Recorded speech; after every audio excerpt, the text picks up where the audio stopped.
In 15th century Europe, kings taxed salt as if it was silver because controlling a necessity meant controlling the people. But in China, they taxed fear. Every brick of the Great Wall was bought not with money, but with obedience, grain, and blood. And the truth behind how it was paid for may be the strangest economic story ever told. Because what if the wall that was supposed to protect China was actually what destroyed it?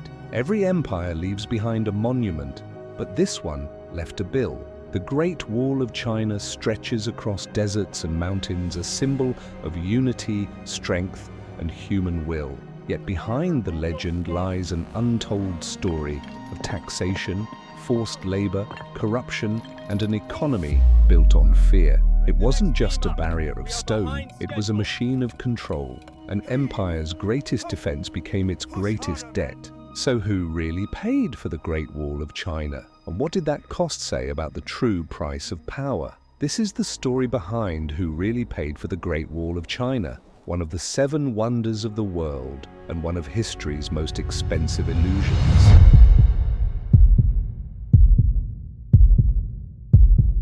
It wasn't just bricks and soldiers, it was debt, blood, and taxation. The Great Wall stretches across mountains and deserts like a scar carved into the earth, a monument to ambition, fear, and control. From a distance, it looks eternal, but up close, every stone tells the story of a life spent, a tax collected, a dream mortgaged in the name of safety. Emperors built it to project strength, but strength, like everything in empire, had a price. For every battlement that rose, villages emptied, fields went untended, grain meant for families was seized for soldiers. What began as a shield against invasion quietly became a machine that consumed its own people. Because the wall wasn't built just to defend China, and it was built to discipline it. It wasn't merely a military barrier, it was an economic system, one that taxed fear, monetized loyalty, and converted obedience into labor. So who actually paid for this wall, and what did it cost China in the long run? The truth is both simple and tragic. The Great Wall didn't just guard an empire, it revealed the economics of power, how every civilization eventually learns that protection is never free.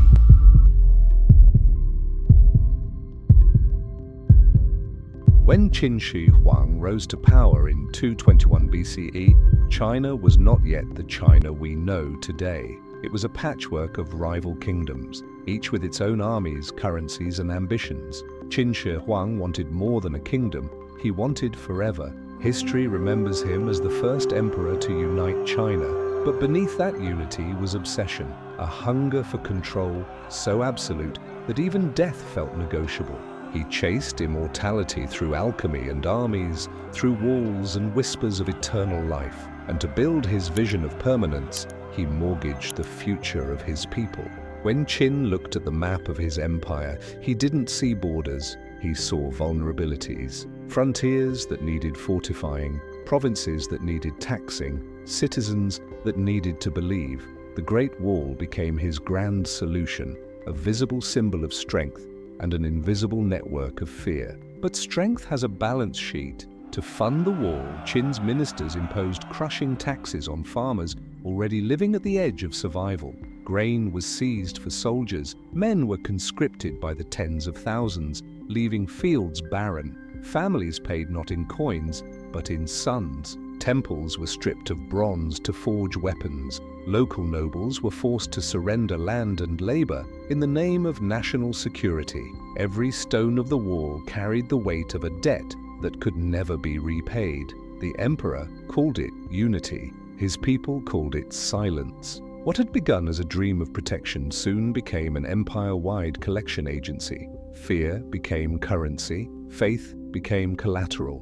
Qin Shi Huang believed he was building eternity, but eternity is expensive. He built the wall to protect China from chaos, but created a new kind of empire built on debt. When he finally died, buried in a tomb guarded by 1,000 clay soldiers, the wall still stretched unfinished toward the horizon, a monument not to safety, but to the price of obsession. Because in trying to conquer time, the first emperor only proved the oldest truth of all, that power never pays its own bills.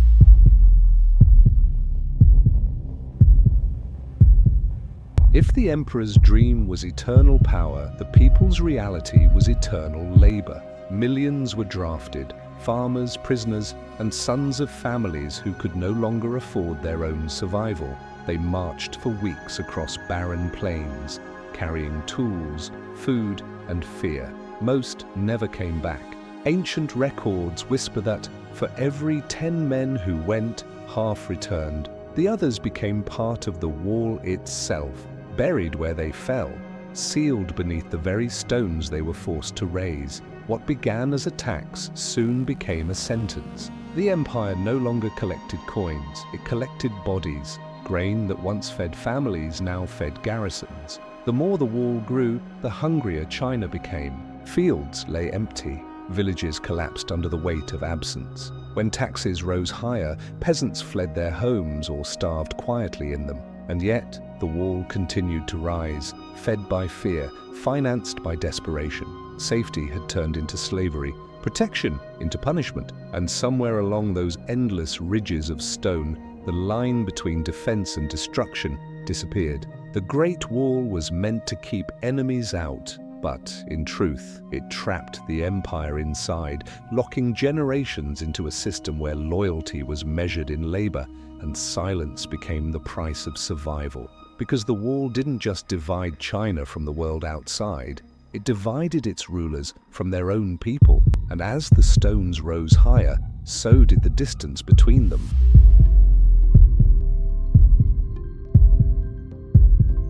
At first, the Great Wall was built for defense, but soon it became something else entirely, a business. The border posts that once guarded against invaders turned into tax stations, where merchants were forced to pay levies on everything from silk to salt. Soldiers became toll collectors, commanders became accountants, and the wall, a structure meant to protect the empire, started generating profit for the few who controlled it. The farther the wall stretched, the more it cost to maintain. So the empire created new ways to make it pay for itself. Caravans moving between provinces were taxed. Farmers near the wall were forced to donate food to garrisons. Even repairs became a business opportunity, with officials inflating costs, forging receipts and pocketing the difference. Corruption flowed through the wall like blood through a vein. Funds meant for defense were funneled into estates, palaces, and bribes. The wall didn't just defend the empire, it fed it, enriching the bureaucrats while draining the peasants who financed it all. Ironically, the same wall that symbolized unity was dividing the nation further between those who profited and those who paid. 2,000 years later, the pattern hasn't changed. Every empire builds walls, some of stone, others of steel, code, or policy, and behind each one is the same equation: fear in, money out, because the Great Wall didn't just protect the empire, it monetized fear.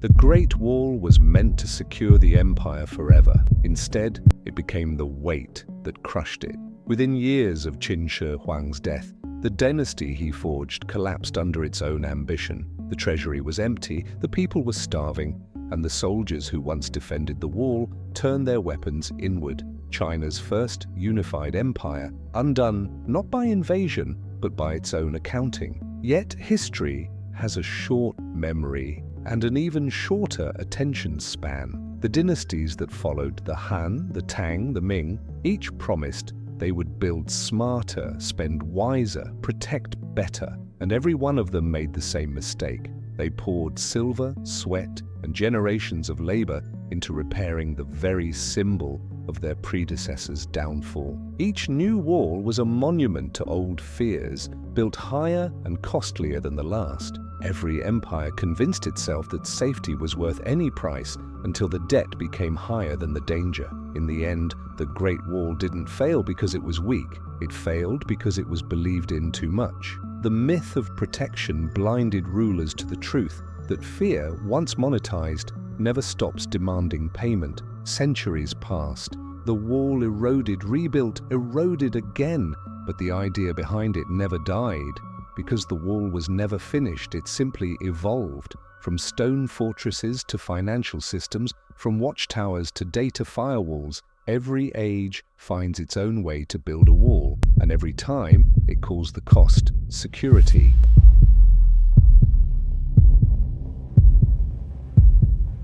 "2,000 years later, the stones of the Great Wall have weathered away, but the mindset that built them hasn't. Every generation builds its own version of the wall, each one higher, smarter, and far more expensive. Today, the battlements are no longer made of brick and earth. They're made of policy, technology, and data. The world's most powerful nations still spend fortunes defending what they already control. The military-industrial complex has replaced imperial bricklayers, trillions poured into defense budgets, borders, and weapons built to fight wars that may never come. The logic is the same: build to feel safe, spend to stay strong. China has its own modern wall, the Belt and Road Initiative, a $1 trillion network of ports, railways, and pipelines stretching across continents. It promises connection, but demands loyalty. A 21st century empire financed not by soldiers but by debt. And then there's the digital frontier: firewalls, surveillance networks, and data control systems designed to protect nations from information and citizens from truth. A new kind of wall, one you can't see, but one that watches you back. Every empire claims it builds for protection, but protection has always been the most profitable illusion in history. We still build walls. We've just learned to make them invisible. And like the emperors of old, we still mistake the size of our defenses for the strength of our peace, never realizing that the cost of safety has always been the same.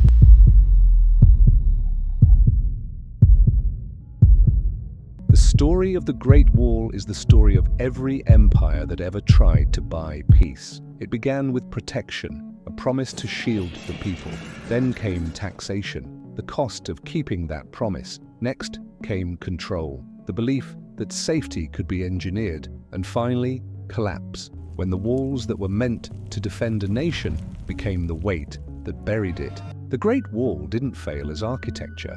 It failed as economics. It proved that no empire, no matter how vast, can outspend its own fear. Because fear, once monetized, never ends. It only reinvents itself. And though the wall still stands, it stands as a warning that every civilization eventually learns the same lesson. When protection becomes profit, collapse becomes inevitable. If fear is the currency of power, what happens when a nation runs out of courage? If this changed how you see history, like and subscribe, because the debts of the past are still being collected today. Maybe that's the real legacy of the Great Wall. Not a monument to strength, but a mirror showing the cost of our own insecurity. Because we still build walls. We've just traded stone for steel, laborers for taxpayers, and emperors for executives. The Great Wall dissolves into a skyline of modern skyscrapers, ancient stones blending into glass and steel. It is the old world's fears reflected in the new world's wealth.